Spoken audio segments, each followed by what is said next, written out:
Hi folks, my name is Chris and I'm the artist and co-founder at Explorer Maps. My brother Greg and I produced our first map about 11 years ago, doing the map of Montana, and our list of maps has grown from 1 to our current tally of over 65. To learn more, please visit exploremaps.com.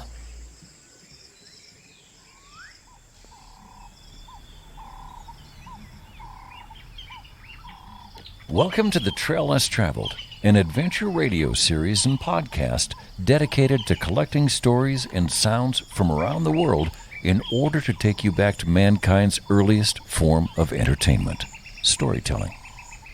This episode was recorded on location in Zambia in collaboration with Game Rangers International. This project was made possible due to the generous contributions of Explorer Maps.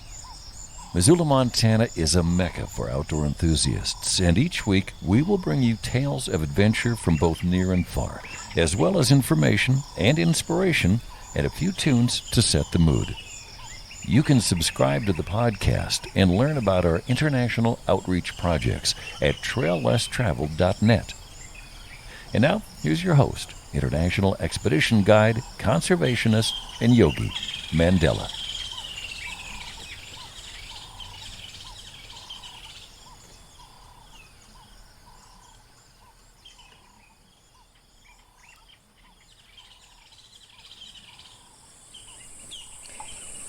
I am sitting in Nsongwe village, located near the Zambezi River in Zambia, with Bob Meyer. Bob Meyer is a former river guide and retired entrepreneur. When I first met him, he was introduced to me as Big Water Bob.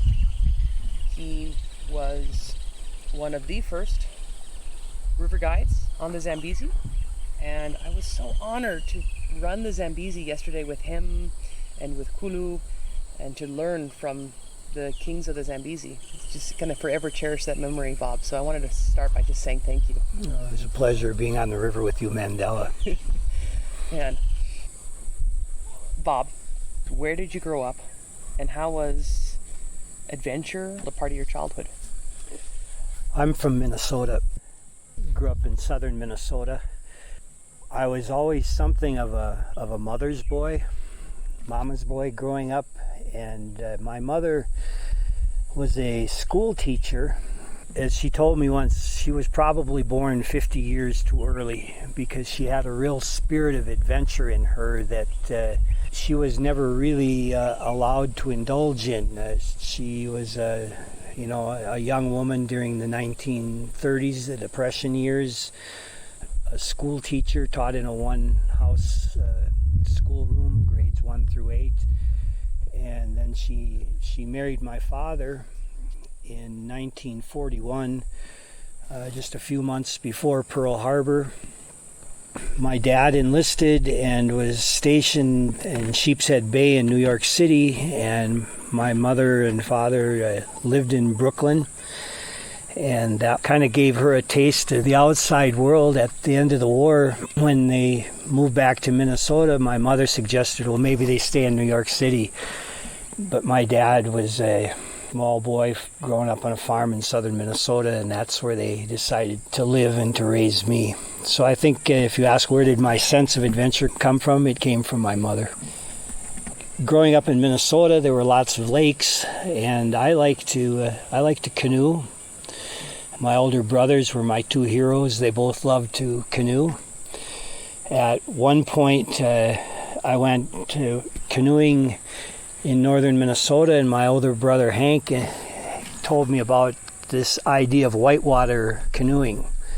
So we would canoe, it was the Kettle River, I think, was our favorite, and it had the name Hell's Gorge or Hell's Corner, I forget, but looking back on it, it was, class 1, it was really small, but while doing that, we saw some guys kayaking, and my brother Hank looked at him and said, wow, that's so cool, they're playing on the waves. And the fact that my older brother thought it was cool meant it was cool, and not long after that, I saw a kayak for sale in the newspaper, and I bought it, and I started kayaking a little bit, and probably took that sport about as far as you could in southern Minnesota. After college, I got in my car and I decided I was going to go to Big Sur, California. I didn't really know what Big Sur was, but I loved the name, and that's where I wanted to go. I got as far as Twin Falls, Idaho, and my car broke down. I got it fixed and drove out of Twin Falls, and about 10 miles out of Twin Falls, I picked up a hitchhiker. It was a ARTA, American River Touring Association guide named Tim Mansfield, and he had just finished a season of working as a raft guide on the Middle Fork of the Salmon. I proceeded to give him a ride to Vallecito, California, which was where he was going, and was invited to stay overnight at the ARTA boathouse where all the guides for the Stanislaus River stayed. I didn't become a guide right away. They invited me to stay. They said, you're the kind of guy that does this. You might be a pretty good river guide. And they wanted me to hang around and do all the grunt gopher work for them, and in return they would teach me how to guide. But I passed on that. I had a date with Big Sur, but several years later I thought about it, and I called up the Angels Camp, California Chamber of Commerce, and I wanted to know the name of that company that did rafting on the Stanislaus River, and they gave me the name Oars, Outdoor Adventure River Specialists, which was the company that happened to belong to the Chamber of Commerce. And I called them up and asked them for a job, and they said, well, that's not how it works. You have to go to whitewater rafting school, and so that's what I did. I wound up going to whitewater rafting school in Angels Camp, California. That was in 1980. It opened up a whole new world to me. I'd been searching I didn't seem to fit in anything I was doing.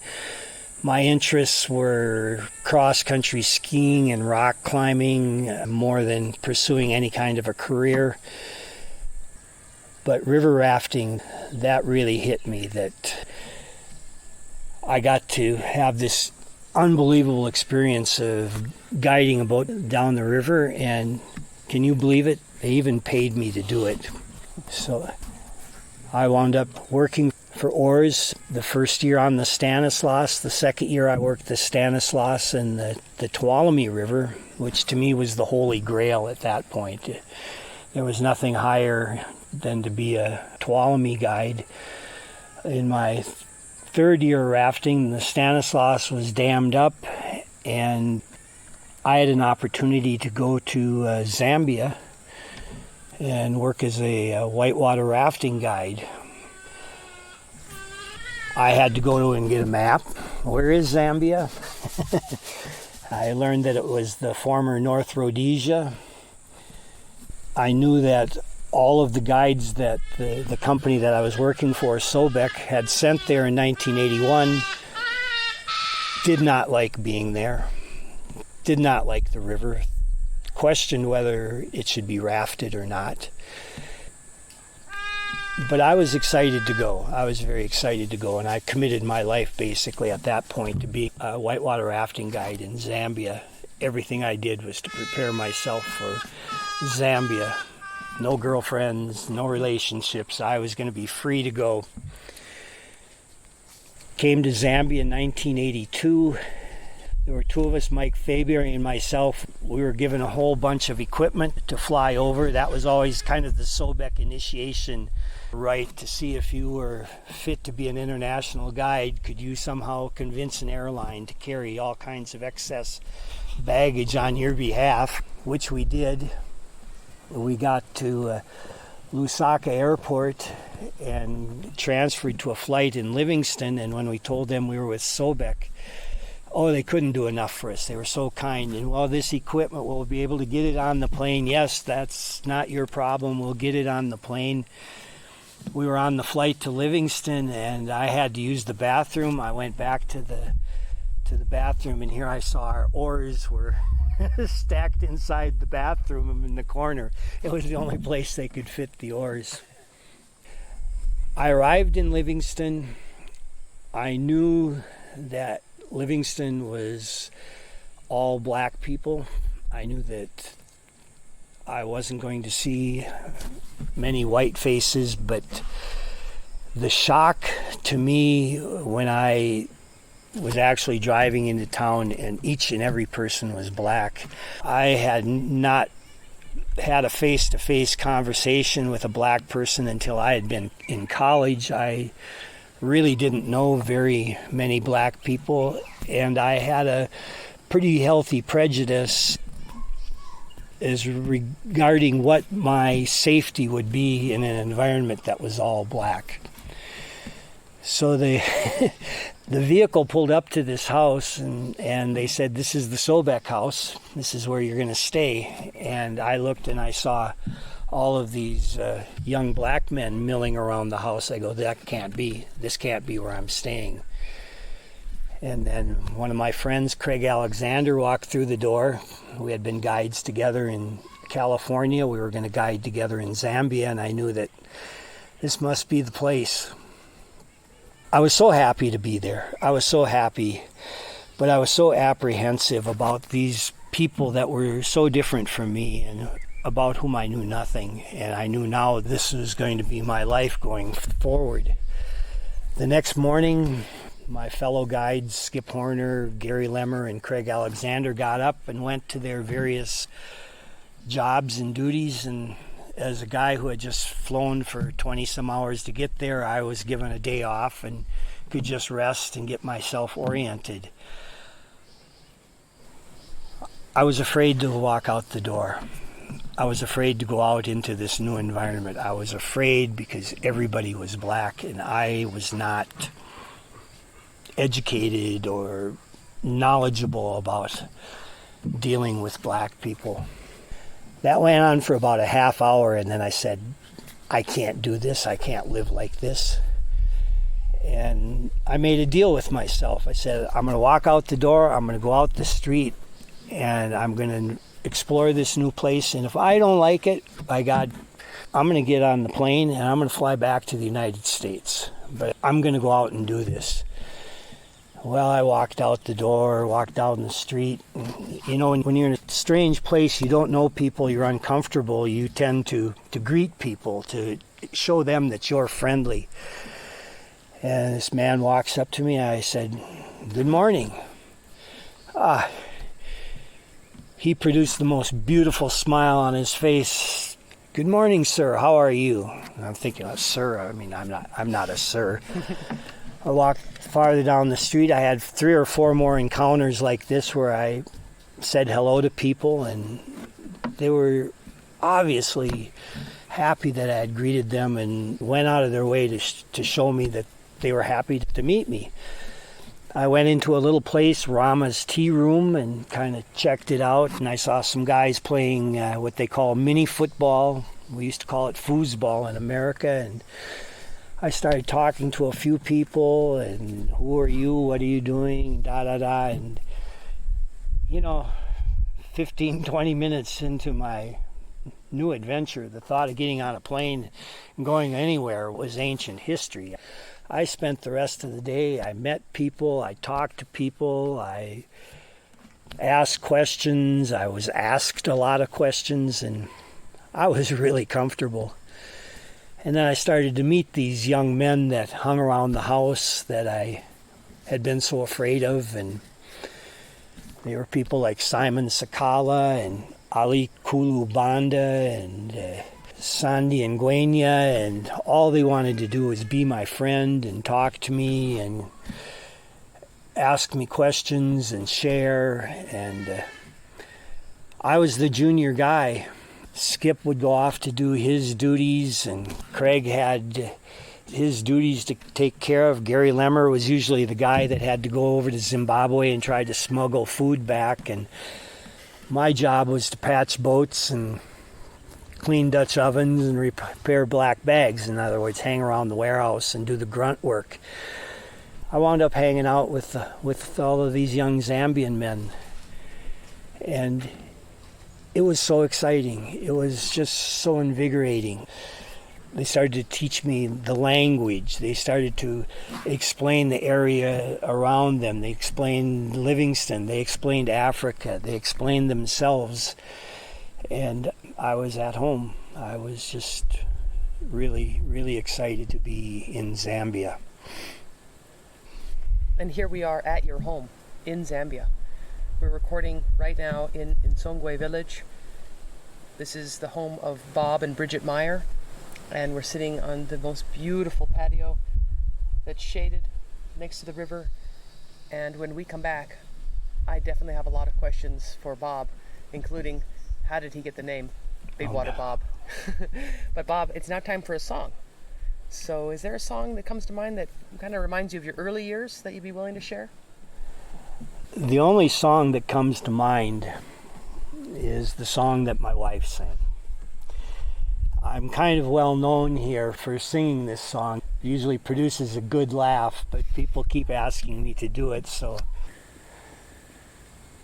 Mezi mezi mulena ka, kamso na shwa mulena ka. Eya kamun dingli dingli, eya kamu tekula mema. Eya kamun dingli dingli, eya kamu tekula mema. Thank you.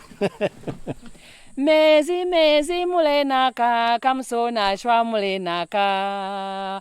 Mezi mezi mulenaka kamsona shwa mulenaka. Eya kamdingili ndingili, eya kamtekula mema. Eya kamdingili ndingili, eya kamtekula mema.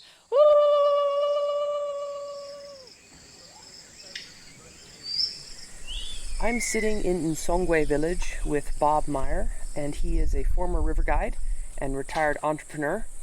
When I met him, he was introduced to me as Big Water Bob. And so, Bob, you are most certainly a legend on the Zambezi River, and I would love to hear about how you got the name Big Water Bob, and I would love to hear about the Zambezi from you. Well, I was very fortunate to be dubbed Big Water Bob. I was in trainings with OARS oars, and I'd never even seen a whitewater raft before I started this school. I was hopeless. I couldn't do anything right.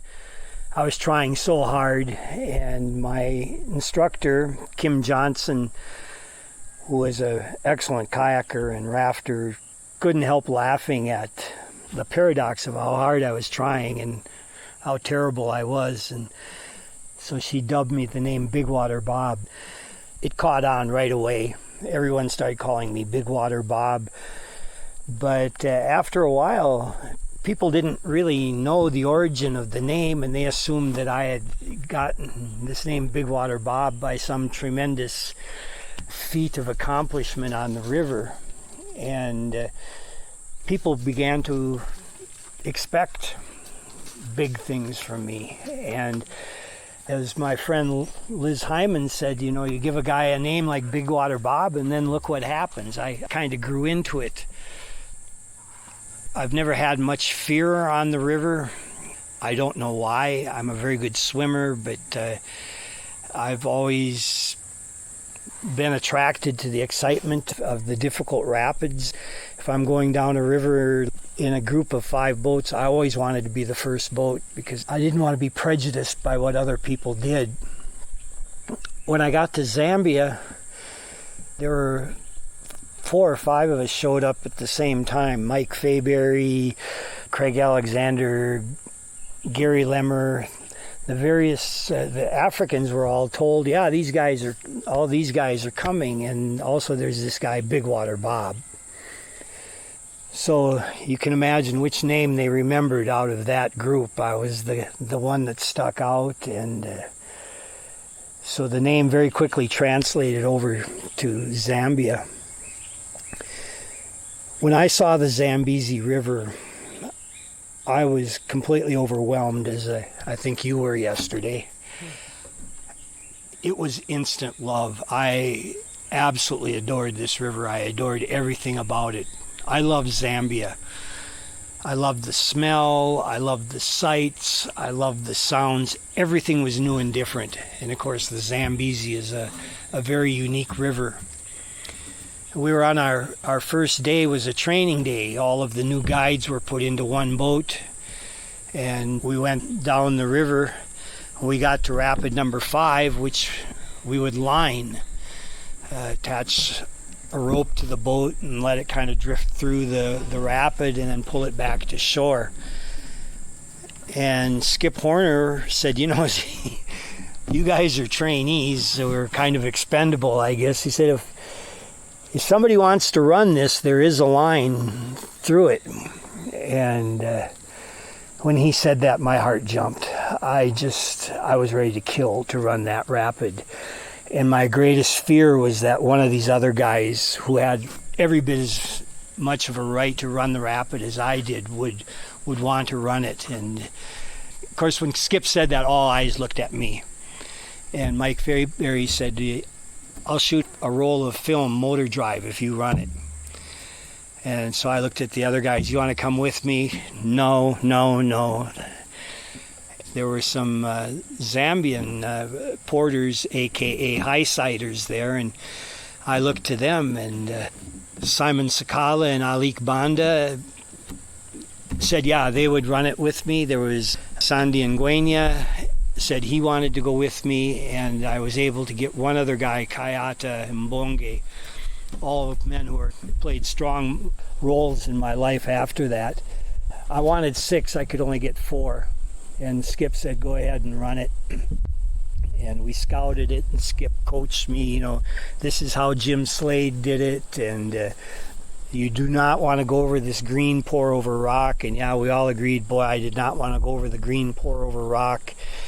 Well, subsequently, as I ran it, I misjudged the strength of the current right above the drop and went over the big green pour over rock. And anyway, Mike Fayberry got a fabulous set of photos from it. Nobody was hurt, thank God. And due to the goodness of rowing bucket boats in those days, the boat filled up with water and flushed out. After that, never again did I ever go over that pour over. I learned my lesson on that first trip. Later, we continued after I'd shown everybody how not to run the rapid. Sobek continued to run trips, and we would line number 5. And then there was a 7-day trip came up, and the 3 main guides, Skip, Craig Alexander, and Gary Lemmer, went on the 7-day trip. And I'd only been there about 2 weeks, but I was put in charge. And the new guy, Bob Heyman, we used to call him Bald Bob, he showed up. We were the 2 guides, and we were running 1-day trips. The first day we went down, we lined our boats around number 5. I lost control of my boat for a little bit. It was a very dangerous situation. Everything turned out okay, but I resolved, I said, I will never line a boat around this rapid again. We came down the next day, and I decided I was going to run it. Bob decided he would line his boat. So he lined his boat first, and then I ran it, and just the perfect sweet run, just like Jim Slade on the exploratory, hit the 10-quacher tightrope right through. The next day we came down together, and Bob and I both ran 5 perfect runs. When the 7-day trip finished, the other guys came back. We're all doing a 1-day trip, and we get to number 5, and I told Skip, we don't line here anymore. We run it. And those guys were, well, okay, show us how. So Bob and I went through first, had perfect runs, and the rest of the guys followed through. And to the best of my knowledge, no one has ever tried to line a boat around number 5 ever since. I'll just say that I just flipped in number 5. Oh. The catcher's mitt. Sure. Yeah. Well, that's common. Number 5, you can have a perfect run and flip. There's rapids like that. What's nice, though, is there's a pool drop. Like, by the time we flipped, it was calm and quick recovery. So right. That's one of the things I love about this river. I went on a rafting trip with my then girlfriend, now wife, Bridget. Invited her on the river, and we went into number 5 and flipped. All of us that were in the boat, we got really good at reflipping boats. Mm-hmm. We were on that boat and lickety-split, flipped it over, everybody back in the boat, and Bridget was trying to swim towards shore, and we are yelling at her, "Bridget, where are you trying to go? You know, we're over here." We went and grabbed her, and so she's had the flip in 5, and I think she did pretty well. Let's talk about the geology and the mythology with the Zambezi as well. Okay. It's black basalt rock, a volcanic rock. On the upper top, there are limestone deposits. It's the most beautiful black rock you can imagine. When the sun beats on it, it sucks up the heat, and it gets pretty hot. When you run rapids 1 through 10, that's the 7 gorges. Each one of those gorges at one time was a Victoria Falls. There is currently the new Victoria Falls is being carved away, so if we can come back in 10 or 20,000 years, we can see how that turned out. When you talk about the mythology, I guess centers around Nyama Nyami, the god of the Zambezi.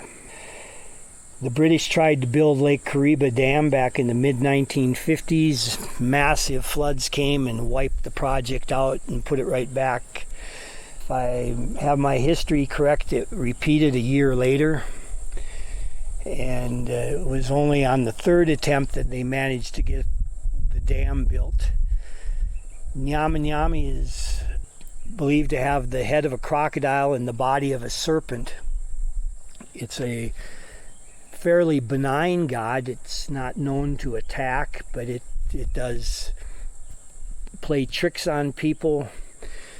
There are many people who have claimed to see Nyama Nyami. That's usually considered a lucky thing. A sighting of Nyama Nyami is usually followed by catching lots of fish. The Nyama Nyami goes right up to the base of the Victoria Falls. It's been seen there. I myself have never seen it. My own reflection was I had a lot of trouble. I used to go on 7-day rafting trips, and I would constantly flip in Rapid 18, which was a bummer because it was all full of all the gear for the trip. And I think it happened to me like 3 trips in a row. I was commiserating in a bar with some Zambian men, and they told me, "Oh, you're not approaching Nyama Nyami correctly." I said, "When you get to the top of the rapid, you need to show courtesy to the river god." And they said, "The way you do that is you clap your hands, and then you say, 'Excuse me.'" And the word "excuse me" in Lozi language is "uniswelele." So I would clap my hands at the top of the rapid and repeat 3 times, "Uniswelele, uniswelele, uniswelele." I also named my boat Uniswelele. And to this day, I've never flipped a boat in number 18. And I shared my secret with the other guides, and everyone kind of came up with their own version of that. But like they say, people don't really believe in Nyama Nyami. They're not sure if it's true or not. But you'll never find a Zambezi guide that doesn't have some form of Nyama Nyami on him or her when they raft the river. Let's talk about the rapids a little bit. So you mentioned rapid number 18, and the Zambezi is one of the first rivers I've encountered where the rapids are numbered. Right. So it sounds like they have a number and a couple of different names. Sure.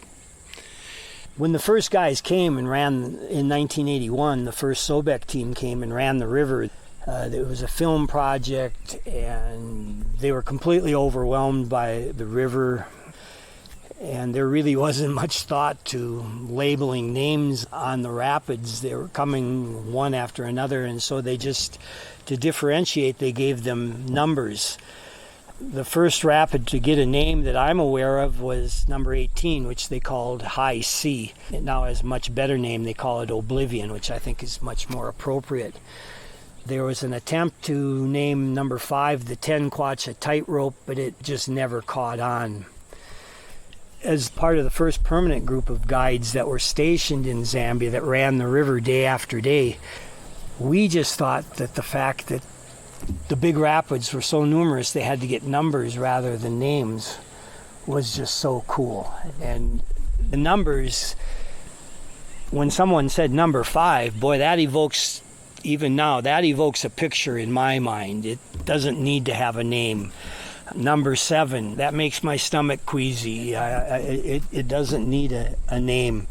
Some of the rapids further down did get names. Ghost Rider, which was where Richard Bangs sent his boat through empty.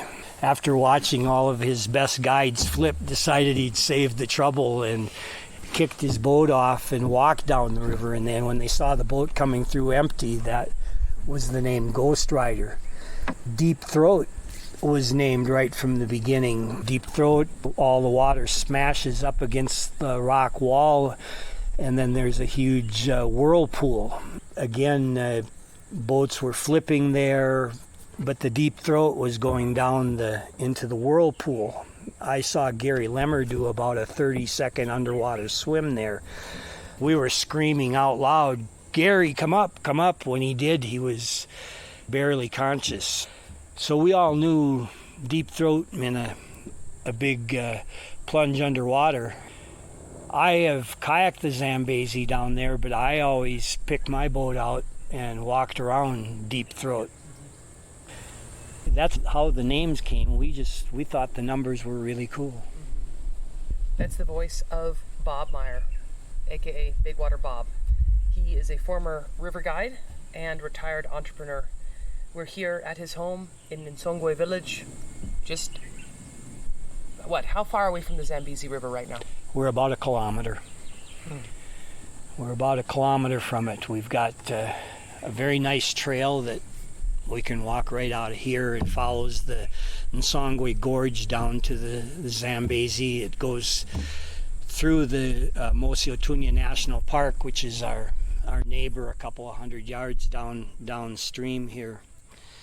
Very, very special area. There are herds of Cape buffalo. There are troops of baboons, python snake, eland. Historically, this was an area that the lions like to come to. My late father-in-law was a very successful cattle herder, and he had a house in the village. We're about a kilometer from the center of the village. We're kind of on the edge out here. His cows were causing trouble. He had too many cows, so the chief came and said he would give him all this property out here for his cows to graze if he would please move out of the village. So he moved here next to this pond, what we call Crocodile Pond, because it was a source of water.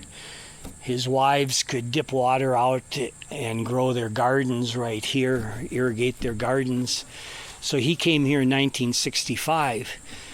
Taking care of cows was serious business then. There were lions here. Since then, the lions are long gone, but every 2 or 3 years a lion will come through here. They have a case, one swam across the Zambezi from Zimbabwe, from Victoria Falls National Park, which has lions in it. And several have walked overland from Kafue National Park, which is 200 miles away from here. Mm-hmm. In their instinctual memories, they remember this is their place. The other animal that loved to come here was the hippopotamus. Mother hippopotamuses would come here to the ponds that are further down the Songwe River, and it was a safe place for them to raise their young. They were concerned about all the crocodiles in the Zambezi.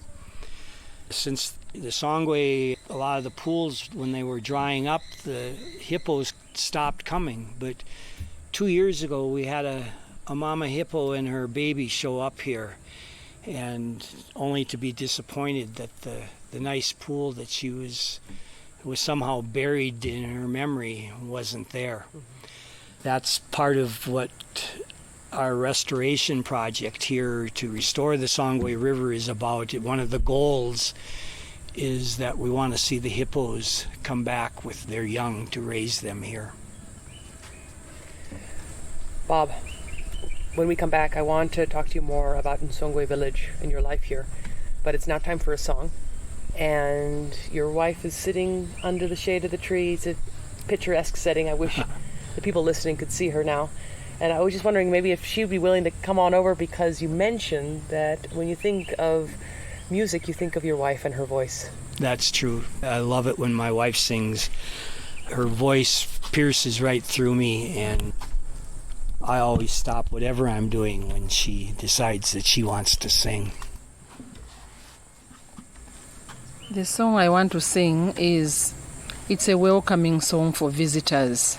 So we are very grateful, and we are very happy that Mandela has come all the way from United States to visit us in Nsongwe village. We are honored. So this is a welcome song for you. Ndasekelela benzu bangu ndindi ba Mandela benzu bangu ndindi ndasekelela benzu bangu ndindi ba Mandela benzu bangu ndindi ndasekelela benzu bangu bendi bonsaba benzu bangu ndindi ndasekelela benzu bangu.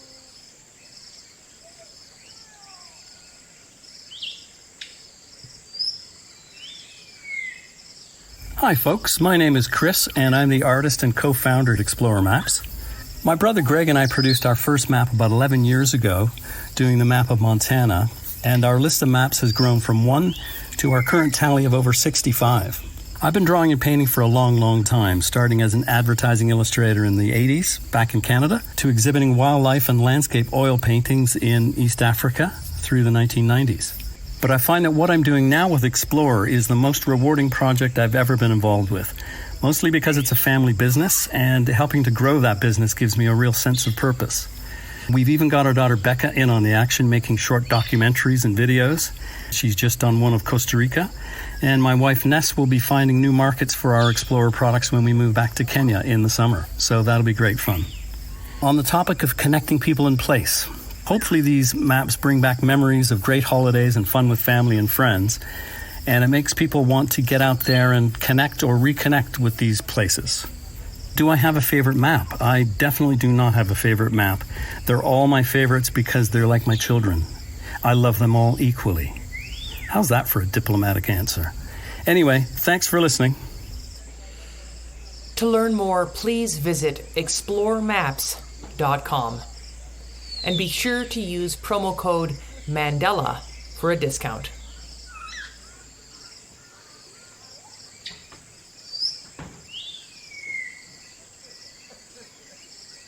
We are sitting not too far from the Zambezi River in the shade in Nsongwe village. And I'm speaking with Bob Meyer. He is a former river guide and retired entrepreneur. He was one of the first guides on the Zambezi in the early 80s. That's where he got the nickname Big Water Bob. And Bob, I would like to talk to you now about some of the experiences that you had in your early years living here and what you and your wife have built here. And just from this perspective of someone who was born in southern Minnesota, but now your heart and your time and your energy and your family and your love is being put into Nsongwe village here in Zambia. I have a long association with this village. Many of the guys that worked as porters or high-siders carrying boats in and out of the gorge of the Zambezi were from this village. I made a lot of friends that worked at Rainbow Lodge, where I used to live, right on the Zambezi. And so I knew quite a few people here before I married my wife. Surprisingly, I found out that quite a few of them were my longtime friends, are now actually in-laws of mine. I've always liked this village. I've always been very, very comfortable here. I've always tried to dig deeper to learn more about Zambia than maybe the average person would. For years, my wife and I operated a business where we came to Zambia, we bought baskets, and we took them back to the United States and wholesaled them to the furniture and home design industry. Every year for I don't know how many years, we spent Christmas here in Songwe. It became a family tradition. Every year I was spending 3 to 4 months in Zambia, so I knew everything about Zambia. I got it down. And then in 2011, my mother-in-law died, and Bridget and I decided that we would move back to the village here in Songwe and would live here. And that's when I was here permanently. That's when I began to learn just how little I actually knew, and how much there was out there for me to learn. In a word, I was naive.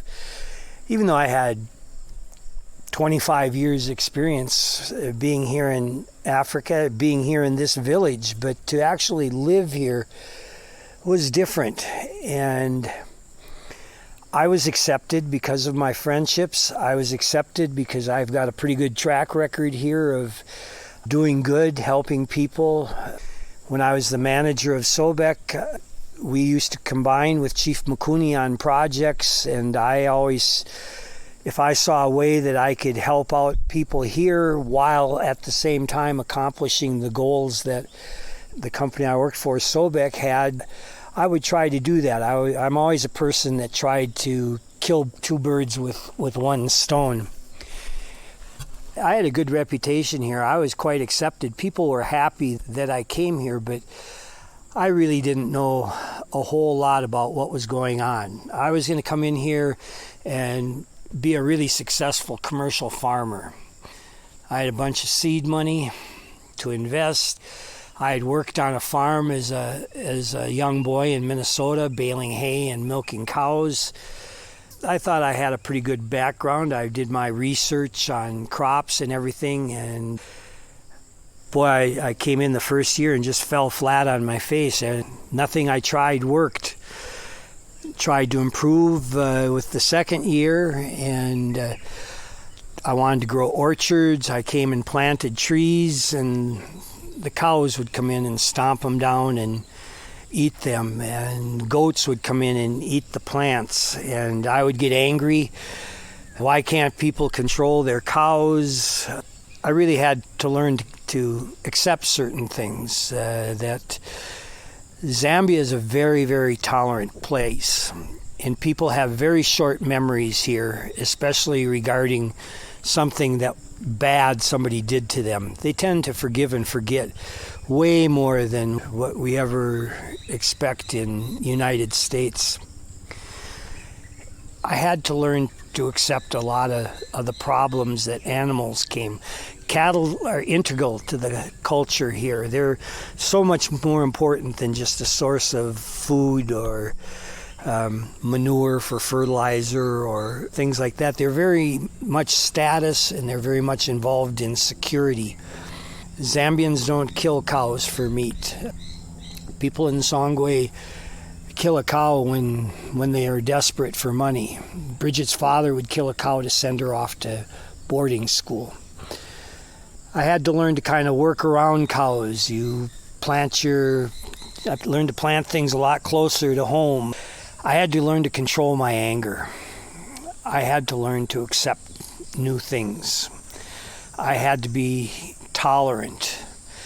I came to realize that I was pretty much far and away the richest man in this community, although I really didn't have very much money at all by American standards. I was probably at about a poverty level for an American, but that made me a pretty rich man here in Zambia, and I learned that I had to share.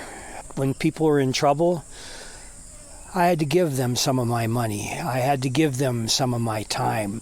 Later, when we bought a car, I learned that that vehicle had to be available for emergency runs to the hospital. That vehicle needed to be available to pick bodies up from the morgue and bring them back to the village for funerals. Of course, as I lived here a few years, I got to know everybody. I spent a short stint as a substitute teacher, so I got to learn the names of the kids, and then I got to know their parents, and I really got involved in the village. It was wonderful. I felt like I belonged. I felt like I was accepted. When I first came, people would yell out, Mzungu, especially children, or actually here they say Mukua, meaning white man. It certainly was not derogatory or threatening, but it was not personal in any way. And over time, everyone started calling me Bob or Uncle Bob. And I felt good about that. I felt accepted. I'm a white American. I love Africa. I love being here. In many ways, I relate to being African, but I'm not an African. I will never be an African. Cannot be an African, and I probably want to retain too much of who I am to ever be that. But I want to be accepted, and I want to be involved, and I want to help people. And I've learned. I saw my dear friend Mishik die of a heart attack, and my wife told me, and we got up and went over to his house, and I sat there with a group of men, and we were all stunned, absolutely stunned that this magnificent man had died. The women went inside, and I started hearing crying and wailing and tears, and of course that's what women do in Zambia. They don't hold it in, they blow it out. When they're feeling grief, they grieve publicly, and they grieve hard and loud. They get it out of their system. But when I heard my wife wailing and crying, the sound of that went right through me. And I was sitting outside with the men, and they would talk to me, and well, how's your maize doing this year? And small talk. I couldn't make small talk. But after a while, I realized what they're doing. You're being calm, you're being strong, and you're sharing the sense of the loss, and you shed your discomfort by making small talk, and it all started to make more sense to me, and I felt really drawn into the community because of that experience. Since then, we've gotten involved in trying to make things better in Songwe. We got involved in, first of all, fixing the road. Nobody wanted to come out here because the road was too bad. It got really difficult. It got so bad that the trucks that deliver beer wouldn't come here. So we came up with a plan that maybe we would try and fix the road. We had a lot of men that relied on pick-me-up labor, temporary labor, and we had picks and shovels. Maybe we could go out and just work by hand and fix the road. And we contracted out like 100 men to do 50 meters of road, and the project really turned out well. And when the people themselves were out there doing the actual work, there was pride in the work they did. We got involved with the school. And talking to people, said there's a real need for a night school. The parents want to have enough education so they can help their children with their homework. And they said right now the kids come home and they talk about things and they don't know what's going on, and it's causing a division between the generations. And she thought a night school is a way of bringing families closer together, and it was filling a need that the people in the community felt. So we worked on that idea for a while. Unfortunately, COVID came along, and any kinds of group gatherings were pretty heavily frowned upon. But we did organize classes, and we did organize classes for adults. Those classes never stopped or never failed because of lack of attendance. It was that there were so many people that were so hungry to learn. And again, it was a chance for me to get closer to the people by trying to teach adults. English is what they wanted to learn. Other than that, we share the concern of elephants. Here in Songwe, we see elephants from a different side of the perspective. I think people love and admire elephants, but the bottom line is they're afraid of them. And the reason that people fear elephants is that 5 to 10 people in this Mikuni kingdom get killed every year by elephants, and crops get destroyed. And in my mind, a lot of it is quite needless. There are responses that could be done to elephants, and that doesn't mean shooting them. Or what I discovered and what we did here is, if you could get a lot of people together and we'd go out and the elephants would come. I mean, as we sit here, Mandela, if you can imagine, just 50 feet away, just on the other side of the river, we used to have elephants roaming, tearing up all of the things we had planted on that side. And we came down here, and it actually became kind of a party. I was able to get about 20 people were banging on pots and pans.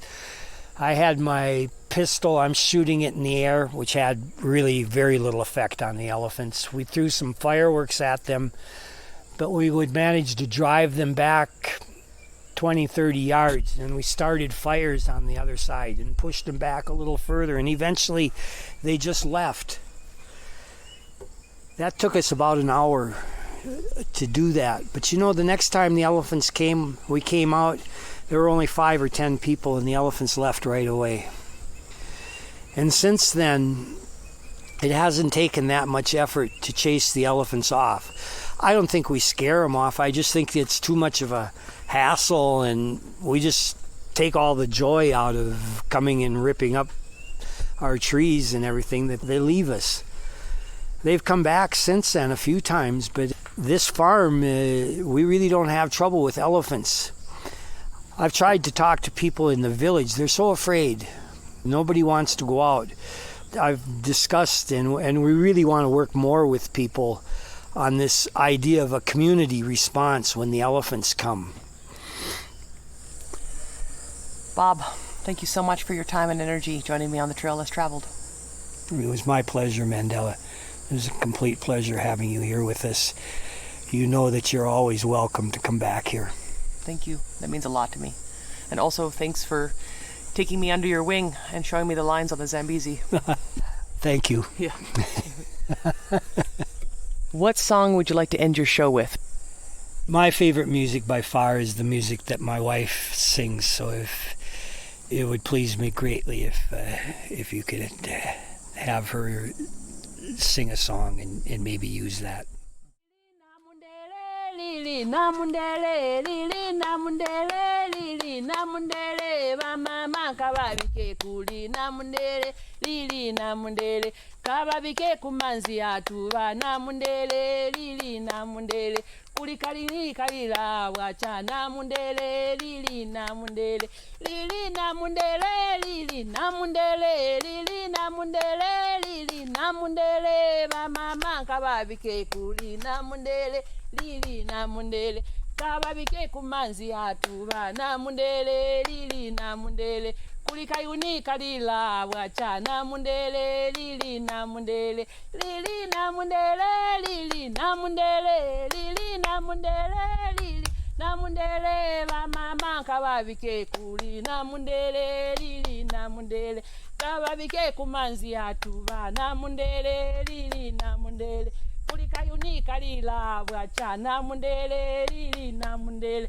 mwachibona iya mpereku mwachibona iya mpereku mwachibona iya mpereku.